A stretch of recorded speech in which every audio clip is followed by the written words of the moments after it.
Hi everyone, I am Summer. Welcome to my channel. I want to share with you today my understanding of cloth patterns and pleats. When we draw the character design, often draws some folds on the character's costume. The wrinkle treatment is when we draw the character design, a commonly encountered problem. And this video is going to be shared. My wrinkled understanding. The main content in the video is as follows, including the formation of cloth patterns, types of common cloth patterns, pattern of cloth, and how to summarize the complex folds in clothing when the human body is wearing clothes, the way cloth is drawn. And finally, I'm going to show you a little video of how I drew the pleats. Let's take a look first. Pattern formation. I understand the formation of cloth patterns. Fabric is a relatively soft material. After being forced, will be at the force point, produced a certain deformation, like this complex stack of folds, and the folds that clothing forms on the body. It's also affected by forces. There is gravity in nature, so a material like fabric, it's fine on a flat surface. Or is it worn on a human body? Are subject to gravity. Gravity will give this fabric, generates a downward pull. There is a downward force. If the fabric is placed on a flat surface, the flat surface will give a fabric an upward support. The same is true for the human body. Clothing is worn on a person's body. On the human body, it will also have a certain supporting effect on the fabric. That's why the folds we see are formed. We can take a look. A piece of cloth is supported from below with a stick. The fabric is affected by a bottom-out force. This force has a tendency towards the top. The fabric is also affected by gravity, that gravity and an upward support. The two of them will have a mutual pulling effect. Due to a pull and action between these two forces, that's why you make a fold like that, where the folds occur, mainly around the fulcrum force, the stressed point. More obvious folds will form. The folds near the stress point are also the densest, the part away from the support force. The folds will gradually spread out and expand. The folds in the character designs we usually draw. It's not just pure force, the shape of the usual paintings. The folds will be more complicated. There are some common forms of stress. In addition to gravity, it also involves air or wind. When we draw characters, we can increase the wind and make the costumes and capes float. There is also physical exercise, causing some mutual pulling of the fabric. That kind of pulling. It will also form some cloth patterns and folds on the fabric. Also, extrusion will form folds. The human body moves during certain dynamic times. It also creates a crush on the limb. For example, when the arm is bent, it creates a local area of compression between the forearms. Then obvious folds will form in this place. So that's our usual wrinkle formation. Next, let's take a look at the common types of cloth folds. The most common occurrence on the human body. It's this kind of divergent folding. These folds are mainly found in the joints of the human body, the armpits, and this part of the crotch of the pants. I'm using different colors from this picture. The fulcrum forces that form these folds and the direction of the folds are marked. Because of the deltoid muscle in the shoulder, there will be a bulging relationship. Clothes are attached to the shoulder area. It will have a support from the inside up. So in the shoulder part, will form this blue area, a fold that extends. Elbows and shoulder folds are the same, like the folds of the red and pink parts, mainly due to a bend between the armpit and the arms. The wrinkles formed after the fabric is squeezed. This is the most common type of divergent folding. We mainly need to remember their location. What kinds of wrinkles are caused by each place? So when we draw the characters later, it is also easier to draw this fold with more accuracy. So what happens next? There is also a fold in the shape of this U. This kind of wrinkle mostly appears on the chest of the character, especially the stacked collar designs like the female characters do, will be more common. And the cape. Handsome knights, the kind of cape worn by women. You often come across a fold in this U shape. This part is easy to understand. Folds form due to the influence of gravity. The fabric will have a sagging relationship. At the same time, in the shoulder part, it will produce some support for the fabric. Due to the pulling up and down of support and gravity, it forms the U-shaped shape we see. Then women often have this reclosure folding form. The fabric has a certain weight. After being exposed to gravity, there will be a drooping relationship. Then this picture. And it's not just a drop fold that hangs down. There is also an oblique U-shaped fold. This is the same as the collar we just looked at. And the shape of the cape is the same. When painting women's skirts, It's more of this radiating form from the waist down. The most troublesome. It's this last spiral, a fold. Spiral folds usually appear on the sleeves and trouser legs. The process of painting requires a certain structural simplification. Then we can start from the position of the force point of the shape. See which part is more stressed, an area that has more influence on this shape. Strengthen these areas. Tiny folds are simplified or even omitted. Then this will make the shape look more comfortable. The main thing is to consider the rhythm relationship of the whole shape. Then we can take a look at do styling. What way can cloth pleats be expressed? Here are some common wrinkles. Maybe this picture is not particularly clear. We can simplify the pleats with a few strokes in the form of letters. You can use W type or Z type or Y shape to draw folds. Then this picture. I use a sloping W shape. Understand it in a similar way. As for what exactly is the tilt angle of this W, this mainly depends on the part where the fold is located that we drew. And I'm going to plot the folds of the body based on its internal structure. This must be paid attention to. We can also transform this W a little bit. That is to say, we don't put this. The W shape is fully integrated. We can use an I shape and a Z shape. And that's when we did the line sketches. One way to draw that can be used. Quickly and easily determine the location of the folds. We can also use zigzags and these for wrinkles. These are the more common ways of drawing. And what happens is, it's like a pattern induction. The clothes we usually see in reality, the pleats are still relatively large and fine. A character's design. It's not possible to draw the folds exactly according to the photos in reality, because there are too many folds. There are too many small and broken things, and the main and secondary pictures are easy to blur. So we need to do some simplification of the folds. We need to make some observations of the reference map. Then, on this picture, obviously, there will be a lot of fine and very small folds. These are the sorts of things that we might observe. But when you really painting,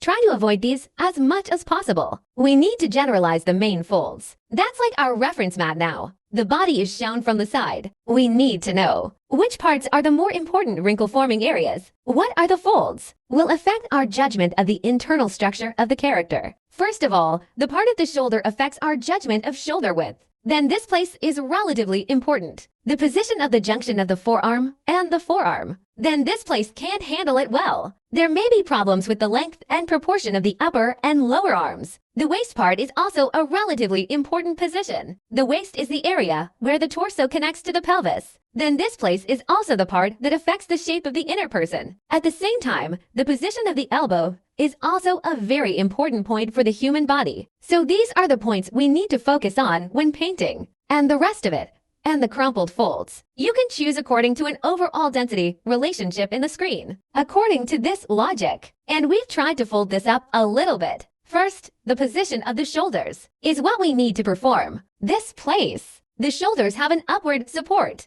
and that creates a divergent fold that spreads downwards. Then this place needs to be sketched. The armpits also produce one, a fold that diverges from the inside out. That's what needs to be reinforced. And the arms, and the waist too. And we're just going to do a quick sketch of them.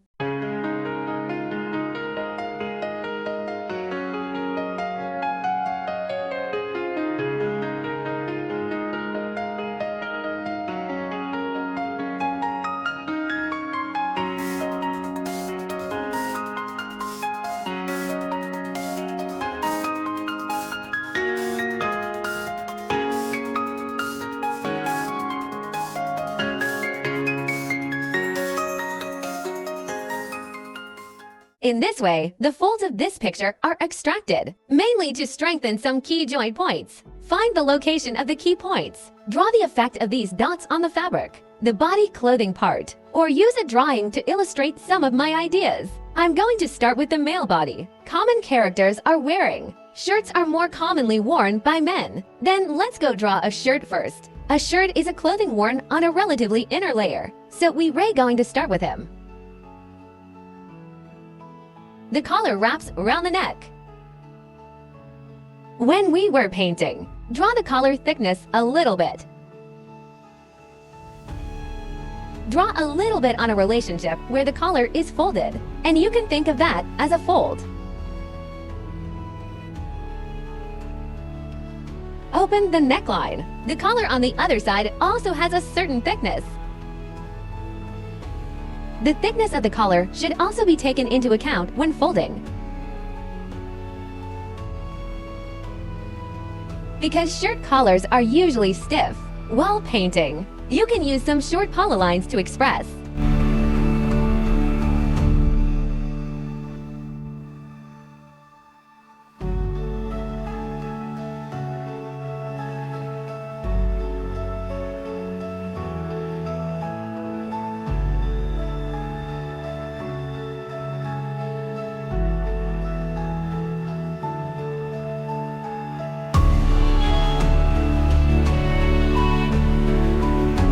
The collar is usually made with a small corner, instead of going straight down, because the neck of the image body will have an oblique angle. The collar goes through, and there's a certain bend in the trapezius muscle area. That's one reason we drew this section.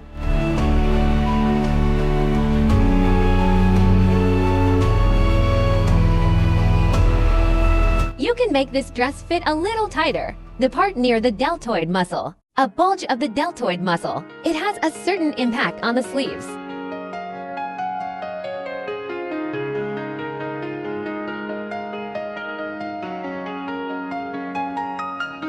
There will be certain folds on the sleeves. Elbow. The elbow joint is also a fulcrum that bulges outward. So in the elbow joint, it also produces some radial folds. We can make it a little fatter for the cuffs.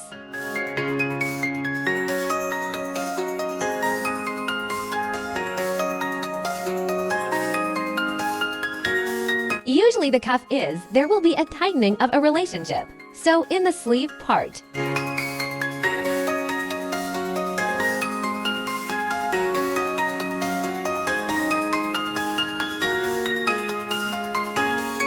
the raised structure of the forearm muscles can be reflected through the folds.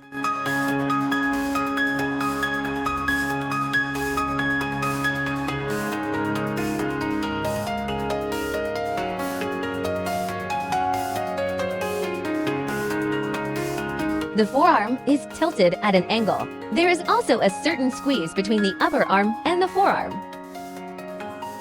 This part will produce smaller radial folds. From this point in the middle, there's a radiation relationship going out. The same goes for the armpits.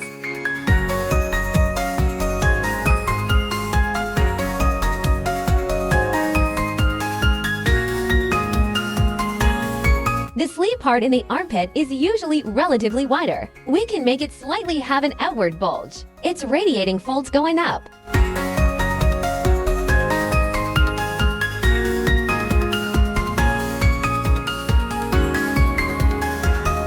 When painting pleats, the length of the line can be slightly different. If this dress fits the body better, the latissimus dorsi could be drawn flattering.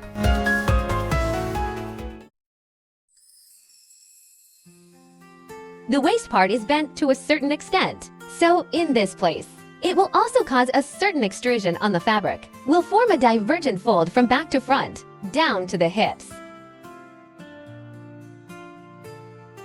This place will have another bulging relationship.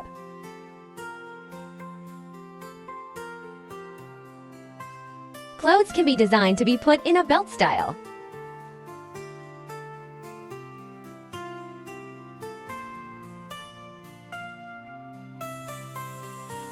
Thoracic bulge.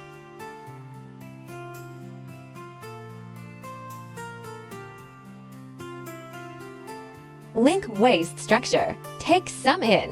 The pectoralis major is holding up.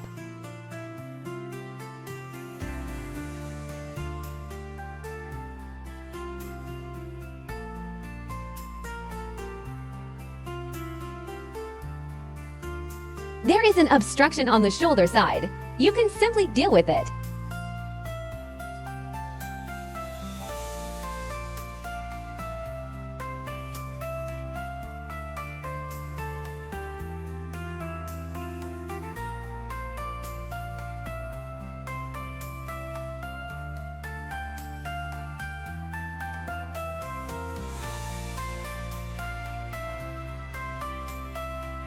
The line of the placket can be slightly undulated. You can draw it a little more virtual.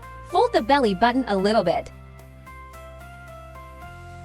The pectoralis major is raised. In the part of the pectoralis major, the relationship between a force that pulls sideways, so you can draw a little less horizontally pulling folds. Buttons can be added. In that case, our men's shirts will be finished, mainly to analyze which places the fabric of clothes will be affected by the internal structure of the body, and enough to wrinkle. So as you can see from the top of this picture, this dress is still relatively thin because in many places the lines are drawn lightly, so it gives the impression that this shirt is relatively thin. Then we can give this roll, add a slightly thicker coating. Let's compare the different materials of the paintings. What are the differences between lines of different thicknesses? Then we can use this dress as an inner layer of clothing. Usually when drawing character designs, he also wears his shirt under his suit. Then next, let's go and put a suit over the shirt. Change a color. The collar of the suit can be designed slightly wider.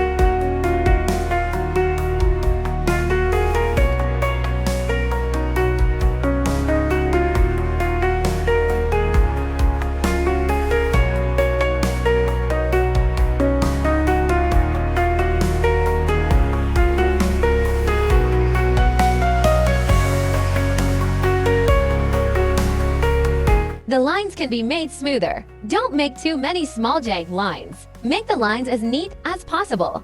When painting, due to the difference in thickness of clothes fabrics, so there will be some differences in the form of folds. The number of folds will also vary. If the fabric is thicker, it is not easy to form particularly fine folds. The area of the fold will also be relatively small.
Make the lines as sure as possible and draw them as solid as possible. In this way, the coating will appear that the fabric is harder. This is different from the feeling of the relatively thin shirt inside we just drew. You can compare it, because at the beginning we drew shirts. It's a lot of little brush strokes, and then there will be some dotted lines at the same time. There will be some changes in the lines. There will be a lighter feeling. The wrinkled lines will also be relatively long. Describe this fabric. Due to the relationship between some internal structures of the body, there are also some pulling relationships of force, which are easy to form more obvious deformation. So it's just a little bit softer, a little bit thinner, like a thick fabric affected by force. The resulting deformation will be relatively small. So draw with relatively solid polylines. It is easier to show the relationship between the harder fabrics. This is also how we distinguish the thickness of the fabric. Women, we can also make a shirt. Just do a quick sketch. It should be noted that the female chest bulge pulls the fabric. Unlike men's shirts, women's shirts produce noticeable lateral pull folds on the chest.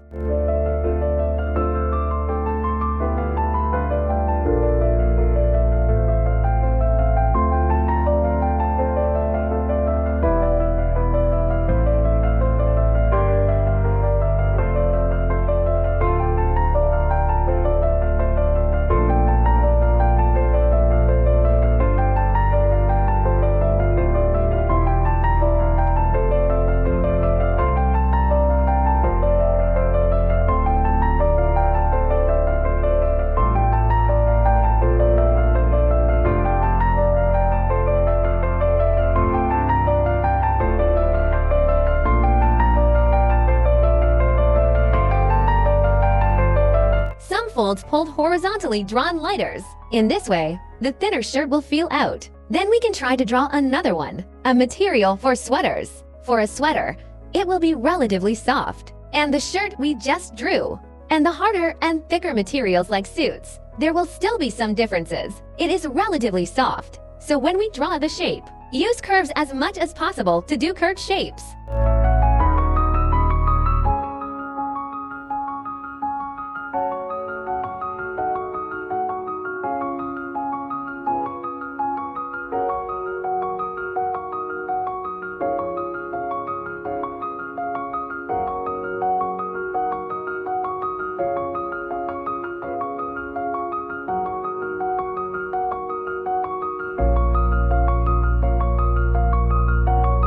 The pleats on the chest are made lighter. We can see through the weight of the lines, the virtual and the real, come and go to express the fabrics of different clothing. We need to pay attention when painting different materials, because when you draw the line, you can determine your picture. What is the texture of these objects in the picture? We can use the method of drawing a line draft and then applying a flat base color, then layering the dark areas, and finally using a color lightening layer to enhance the bright areas to draw relatively simple folds. The following is the way I draw the pleats of clothes with relatively more pleats. It is helpful for you who want to learn digital painting skills.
for today's sharing. I hope everyone can feel the joy of painting during the process. I will bring you more wonderful content. Stay tuned.